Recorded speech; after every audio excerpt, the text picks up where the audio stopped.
రాత్రి సుమారు 9:20 ఆ సమయంలో దివాకర్ మరియు వాళ్ళ అక్క గీతమ్మ కలిసి మడకసిర గవర్నమెంట్ హాస్పిటల్కి వెళ్ళి రిటర్న్ వస్తున్న టైంలో బేగర్లపల్లి కల్వర్టు దగ్గర వర్షం ఎక్కువ రావడంతో పైకి అదుపు తప్పి స్కిడ్ అయి కింద పడి ఆ నీటి ప్రవాహంతో పాటు పక్కనే ఉన్న కాలువలో బైక్తో సహా ఇద్దరు కాలువలో పడిపోయారు.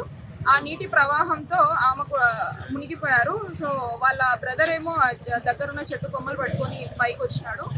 ఇప్పటిదాకా ఆ విషయం తెలియడంతో పోలీస్ డిపార్ట్మెంట్ వాళ్ళు, ఫైర్ డిపార్ట్మెంట్ వాళ్ళు గాలింపు చర్యలు నిర్వహిస్తున్నారు. ఈ గాలింపు చర్యలు భాగంలో మనకు బైక్ అయితే ట్రేస్ అవుట్ అయింది. ఇంకా అమ్మాయి గీతమ్మ ట్రేస్ కాలేదు. బాడీ దొరికిన తర్వాత దానిపై కేసు నమోదు చేసి దర్యాప్తు చేస్తారు.